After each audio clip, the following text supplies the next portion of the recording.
next heading is stresses induced in compound bars. ठीक है, अब कंपाउंड बार्स का क्या मतलब है, कई बार क्या होता है कि किसी स्ट्रक्चर में, जैसे आप कॉलम ले लो, कॉलम में भी क्या होता है, we use more than one material, we use concrete as well as steel bars, जिसको सरिया बोलते हैं, TMT बार्स। ठीक है, तो इनका क्या पर्पज़ होता है, why do we use two materials in single structure, for example column? Its main purpose is only to provide or to increase the strength of the whole structure। ठीक है, जैसे मान लीजिए ये है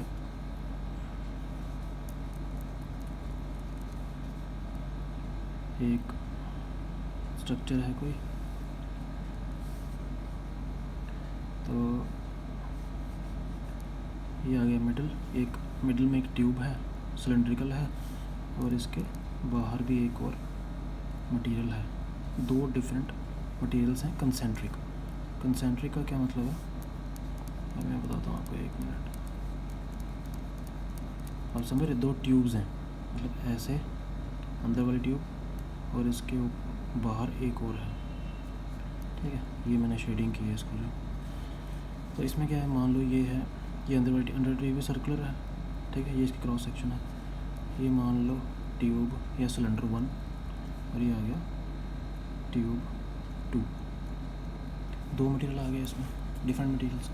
अब मैंने एक जनरल वर्किंग प्रिंसिपल होगा इसका क्या, अब इस पर हम लोड लगाएंगे, मान लीजिए P लोड लगाया हमने। ठीक है, P लोड लगाने से क्या होगा, नाउ कुछ इक्वेशंस बनेंगे इसमें। P किसके बराबर होगा, load applied, P tensile load applied will be equal to, obviously equal to load in 1 and load in 2, क्योंकि जो भी लोड होगा ये दोनों सिलेंडर्स शेयर करेंगे आपस में। ठीक है, सो टोटल लोड कितना होगा, load in tube 1 and load in tube 2। ठीक है, ये एक इक्वेशन है। अब आप देखिए, एक इक्वेशन होती है sigma is equal to P upon A, यहाँ से आप P की वैल्यू निकाल सकते हैं, यहाँ से P बनेगा sigma into A, stress is equal load upon area, वो है। तो यहाँ से आ जाएगा P1 है ना, ये बन जाएगा स्ट्रेस इन 1, मतलब पहली tube into area of 1 plus P2 का क्या बनेगा, स्ट्रेस इन 2 एरिया ऑफ 2। ये एक इक्वेशन बन गई, इसको आपने याद रखना है। ठीक है, सेकंड एक कंडीशन क्या आएगी, ये फर्स्ट कंडीशन थी, सेकंड कंडीशन क्या बनती है, वो ये कि अब क्योंकि ये दोनों जॉइंट हैं आपस में, दे आर कम्प्लीटली जॉइंटेड, तो इस लोड की वजह से जो एक्सटेंशन होगी, जो स्ट्रेन होगी, वो दोनों में सेम होगी, क्योंकि ये जॉइंट है आपस में, टाइटली जॉइंट है आपस में। तो जो एक्सटेंशन, इसकी वजह से एक्सटेंशन होगी, वो पूरा का पूरा बार एक्सटेंड करेगा, कंपोजिट बार, कंपाउंड वाले कंपोजिट, ये सारा एक्सटेंड करेगा। मतलब दोनों मटेरियल में स्ट्रेन भी बराबर होगी, strain in 1 will be equal to, strain denote करते हैं स्मॉल e से, strain in 1 will be equal to strain in 2। और एक रिलेशन आपके पास E is equal to stress upon strain, याद है आपको यंग्स मॉडुलस, यहाँ से E निकालो, E will be equal to sigma upon E। ठीक है, तो यहाँ से सिग्मा 1 क्या आ जाएगा, E क्या आ जाएगा, sigma 1 upon E1 is equal to sigma 2 upon E2। ये सेकेंड इक्वेशन। देखो, कुछ भी इसको रट्टा नहीं मारना है, जस्ट बेसिक प्रिंसिपल है, total load is equal to P1 plus P2, इससे हमने ये इक्वेशन निकाल ली। ठीक है, अगर आप ये इक्वेशन भी याद रखोगे एग्ज़ाम में, तो ये डिराइव कर सकते हो आप इजीली। ठीक है, उसके बाद ये स्ट्रेन बराबर होगी, क्योंकि कंपोजिट है, दोनों इकट्ठे एक्सपैंड भी करेंगे और कॉन्ट्रैक्ट भी इकट्ठे करेंगे, because they are jointed, they are compound. Okay, ये इक्वेशन, दो इक्वेशन वेरी इंपॉर्टेंट है। अब इसके ऊपर एक न्यूमेरिकल करते हैं, this will be numerical number 3। Question है,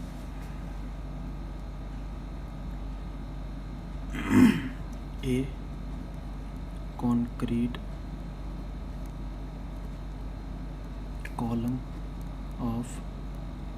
column है, क्रॉस सेक्शनल एरिया कितना दिया है उसका, कॉलम का क्रॉस सेक्शन एरिया क्या है 400 mm, मतलब कि कोई मतलब स्क्वायर कॉलम है, कोई कॉलम से मतलब आप समझ गए हैं।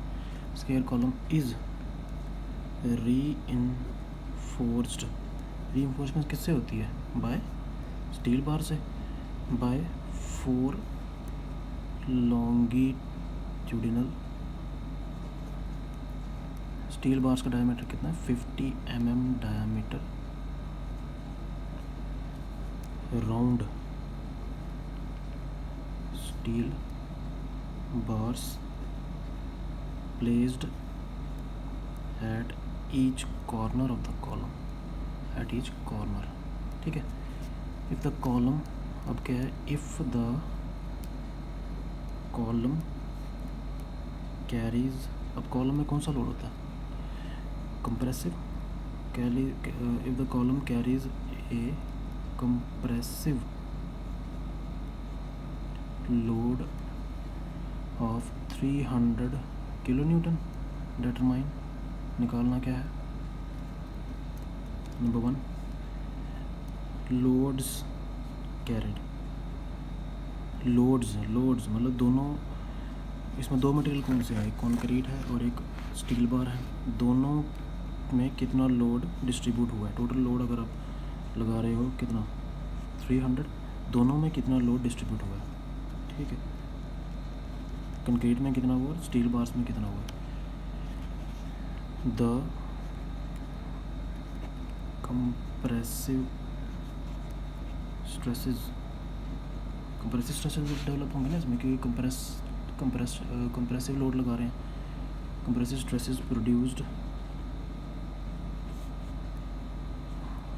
In the concrete and steel bars, ठीक है, दोनों में कितना कितना स्ट्रेस डेवलप होगा। और आपको दिया होगा इसका यंग्स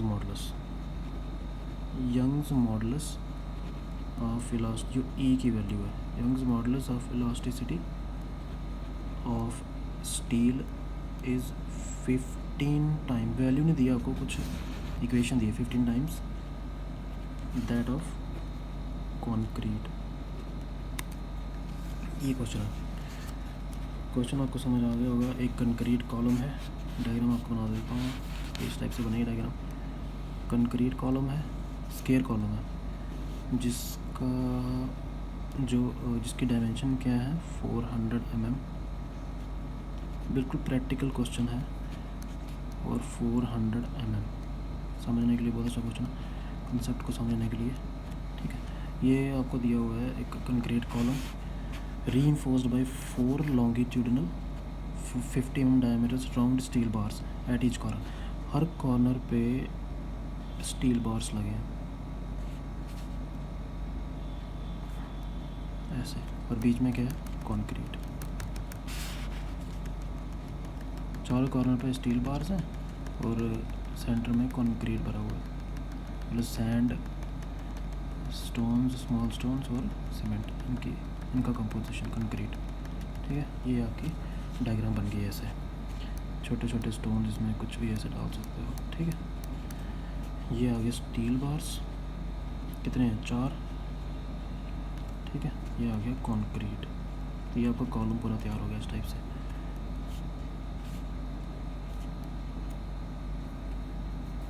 ठीक है। सबसे पहले हम देखते हैं कि गिवन क्या दिया है। गिवन है आपको इसका क्रॉस सेक्शन एरिया दिया है, ठीक है, cross section area of column, ठीक है, एरिया ऑफ कॉलम आपको दिया हुआ है, उसकी लेंथ ब्रेड दी हुई है तो एरिया निकल जाएगा, ठीक है। दूसरा क्या दिया आपको, दिया है कॉलम, और ये दिया एरिया ऑफ कॉलम दिया हुआ है, पूरे कॉलम का, कंक्रीट का नहीं दिया है, एरिया ऑफ कॉलम दिया हुआ है, ठीक है। 400 बाई 400, इसको चेंज कर लो आप, आएगा 400/1000 आएगा 0.4 इंटू 0.4, ये आ जाएगा 0.16 मीटर स्क्वायर, ठीक है। ये आ गया area of column, total area. अब सबसे पहले आप देखिए कि आप अगर ये नहीं भी निकालोगे चीज़ आप कोई बात नहीं, आप जस्ट क्वेश्चन स्टार्ट करो। क्वेश्चन में क्या निकालना है, सबसे पहले लोड कैरिड।